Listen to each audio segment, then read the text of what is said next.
श्रावण महीने की 10वीं तिथि को शहद में डुबोकर श्रृंगार करते हैं। शंकर कहते हैं इसने मेरा श्रावण महीने में श्रृंगार करा है, तो क्यों ना मैं भी इसका धन का श्रृंगार कर इसको कर से मुक्त कर दूं, तब कर जा चुका।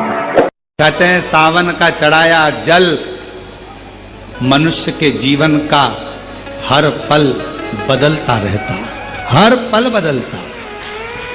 श्रावण का जल हर पल, हर घड़ी, हर क्षण आपका बदलता रहता है। सावन का जल, इसलिए सब समय पर एक लोटा जल, सावन का महीना 2 लोटा, सावन 2 लोटा जल। लोग कहते हैं शंकर भगवान दौलत दे देते हैं, लोग कहते हैं शंकर भगवान करोड़पति बना देते हैं। शिव महापुराण की कथा कहती है शंकर भगवान पर एक लोटा जल शिवालय में जाकर जो शिवलिंग पर चढ़ा रहा है, शंकर भगवान उसको करोड़पति बनाए का ना बनाए, पर यह पक्का है जो शिव जी पर एक लोटा जल चढ़ाता है, शंकर भगवान उसको हाथ पकड़कर अपना बना लेते हैं। जब तिजोरी उसकी हो जाती है तो माल सब आपका हो जाता है। ये केवल श्रावण के महीने में किया जाता है, इसके सिवा कहीं कोई महीने में नहीं कर सकते। शमी के पत्ते को चाहे 21 हो, 11 हो, 51 हो, श्रावण महीने की 10वीं तिथि को उसको शहद में डुबोकर शंकर भगवान के शिवलिंग पर उसको श्रृंगार करो। केवल चढ़ाना नहीं है, जब शहद में डूब जाएगा तो वो चिपक जाएगा। शिव का श्रृंगार करो। क्या होगा इससे? तो लिंग पुराण कहती है, नर्मदा पुराण कहती है, शंकर का जब हम शमी के पत्ते को शहद में डुबोकर श्रृंगार करते हैं, शंकर कहते हैं इसने मेरा श्रावण महीने में श्रृंगार करा है, तो क्यों ना मैं भी इसका धन का श्रृंगार कर इसको कर से मुक्त कर दूं, तब कर जा चुका। ये केवल श्रावण के महीने में किया जाता है, इसके सिवा कहीं कोई और नहीं। तो बाद में कहोगे कि हमको हर महीने, तो उस महीने में कर, केवल श्रावण की 10वीं, चाहे उजाले की कर लो चाहे अंधेरी की कर लो, एक ही बार करना। तो 10वीं जब तिथि आए, 9 दिन पूरे होने के बाद जब 10वीं तिथि आए, 10वीं, शमी के पत्ते 5 दुर्वा, 5 बेलपत्र, भगवान शंकर के मंदिर में 1 शमी का पत्ता, 1 दुर्वा, 1 बेलपत्र, भगवान शंकर से अपनी कामना करके, अपना गोत्र बोलकर शंकर भगवान के शिवलिंग पर समर्पित कर। फिर दूसरा पत्ता, दूसरा शमी पत्ता, दूसरी दुर्वा, फिर शिव जी पे समर्पित कर। 5 पत्ते शमी के, 5 दुर्वा, 5 बेलपत्र समर्पित कर 1 लोटा जल 3 बार शंकर जी को उसी जल से 3 बार समर्पित करें। अपनी कामना कर चढ़े हुए जल का भाग थोड़ा सा लेकर आए, घर के दरवाजे पर, व्यापार के स्थान पर उसका सिंचन करें और हृदय से बाबा से प्रार्थना करें, बाबा तेरे भरोसे ही बहुत चिंता है, बहुत टेंशन है, कर्जा बहुत है, दुख बहुत है, व्यापार चल नहीं रहा, तुझे समान। हमारा विश्वास कहता है 3 महीने के अंदर जहां भी कथा होगी वहां आपका खुद का महीने की 10वीं कि मेरे बाबा ने मेरा हाथ पकड़ा, मेरे शिव ने साथ। शमी के वृक्ष के नीचे, बेलपत्री के वृक्ष के नीचे अगर भूल से भी बच्चा, बूढ़ा, कोई व्यक्ति एक पार्थिव शिवलिंग का निर्माण कर लेता है, भूलवश भी उस पे जल समर्पित कर देता है, भूलवश भी उसके भाव से पुष्प या शमी पत्र या बेलपत्र भी चढ़ा देता है, तो वो इस संसार में कहीं ना कहीं सुख भोगता ही है, उसके जीवन में दुख नहीं। शमी पत्र की मूर्ता, शमी पत्र की मूर्ता, शमी का पत्र समर्पित की गई शमी का एक पत्ता, महादेव को अगर एक शमी का पत्ता समर्पित कर दिया जाता है तो जिंदगी में कभी वैभव और धन की कमी नहीं आती।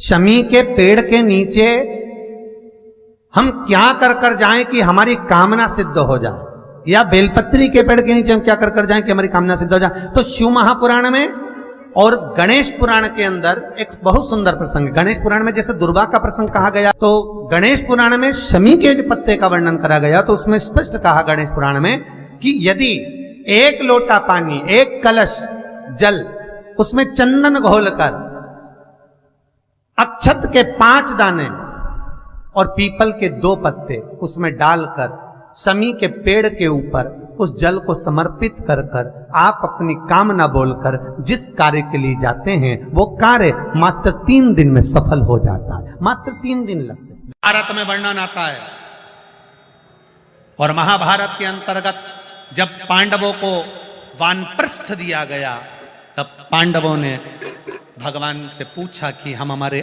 शस्त्र को, हमारे औजारों को, हमारे अस्त्र शस्त्र को कहाँ रखें। तब भगवान कृष्ण ने शमी का पेड़ बता दिया। शमी के वृक्ष के नीचे पांडवों ने अपने अस्त्र शस्त्र उस शमी के पेड़ के नीचे गाड़ दिए।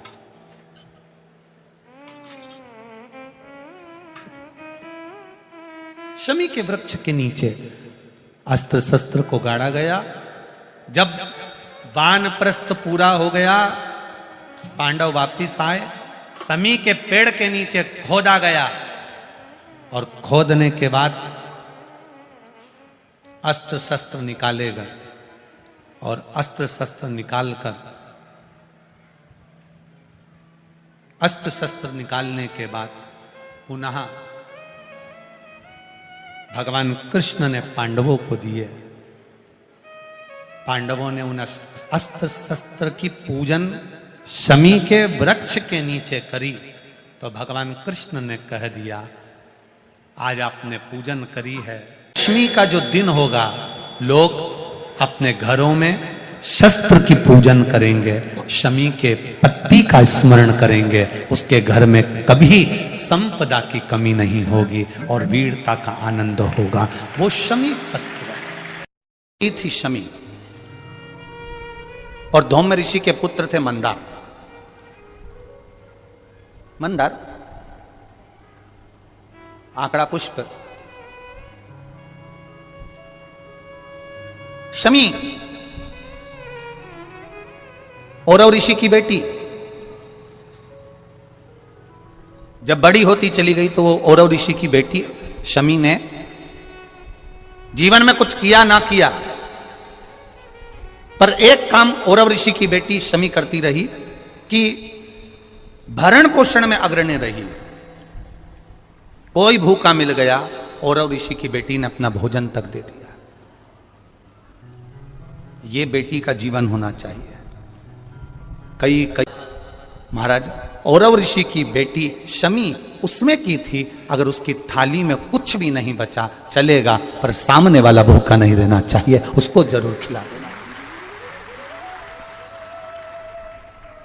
ये बड़े विचित्र शब्द हैं, जरा शिव महापुराण के, इसको समझ लेना कि शमी का पेड़, जिस शमी की पत्ती में कांटे होते हैं, जिस बेलपत्र में कांटे होते हैं, और जिस आंकड़े को मंदार के फूल में वो दूध होता है कि आंख में चले जाए तो आंख बेकार हो जाती है, वो दूध होता है जो जहर का काम कर जाता है, ये सब शंकर भगवान को चढ़ रहा है।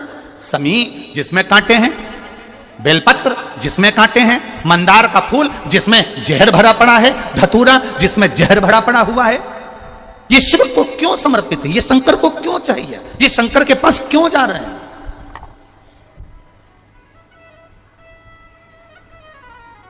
क्यों? उसका एक कारण है, सत्य बोलने वाला हमेशा बुरा होता है, हमेशा बुरा होता है। और वो सत्य बोलने वाला व्यक्ति, शमी कांटों में रमी हुई है, लदी हुई है, पर भाव शुद्ध है, उसका भाव गड़बड़ नहीं हुआ। उस शिव मंदिर में जाकर मात्र शिवलिंग का स्पर्श कर लेना। आप में से कितने लोग हैं जो शंकर जी के मंदिर में जाकर चंदन की 3 उंगलियां शिवलिंग पर घुमाते हो ना? शिवलिंग पर 3 उंगली, तो ये 3 उंगली घुमाने का फल क्या है?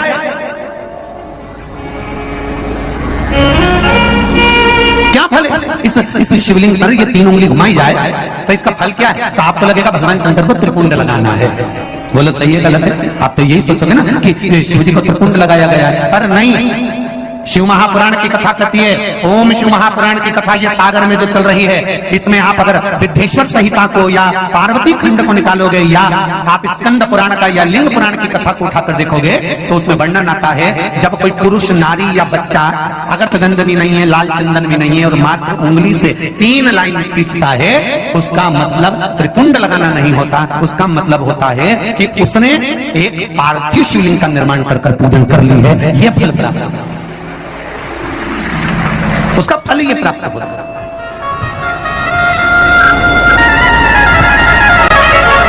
अब आप तो अभी तक सोचते थे कि हमने तो चंदन लगा दिया, हम तो भगवान को चंदन की लाइन खींची, हम भगवान को त्रिपुंड बनाकर आए। त्रिपुंड नहीं, भगवान शंकर को आपने त्रिपुंड लगाया वो अपनी जगह पर है, पर भगवान शंकर को जो आपने 3 लाइन खींची है, हाथ का जो स्पर्श कर कर घुमाया है, इससे पार्थिव शिवलिंग के निर्माण का फल प्राप्त हो जाता है।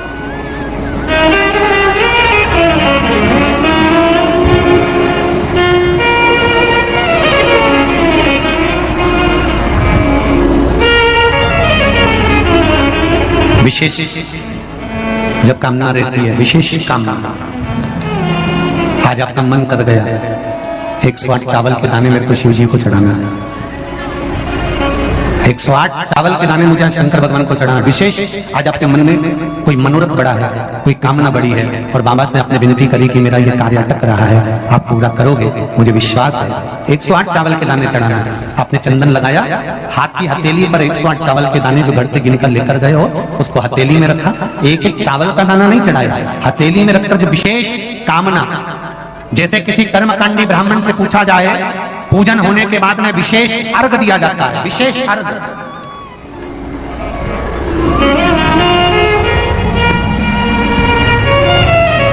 उसी तरह विशेष कामना के लिए। श्री शिवाय नमस्तुभ्यम, हर हर महादेव।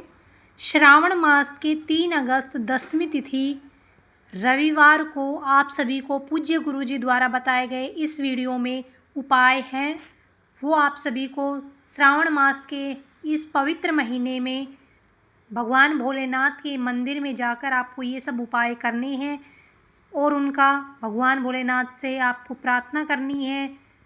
जो भी आपकी मन की कामना है उनको बोलकर श्रावण मास की 10वीं तिथि के उपायों को आप कीजिए और अपने जीवन को सार्थक बनाइए।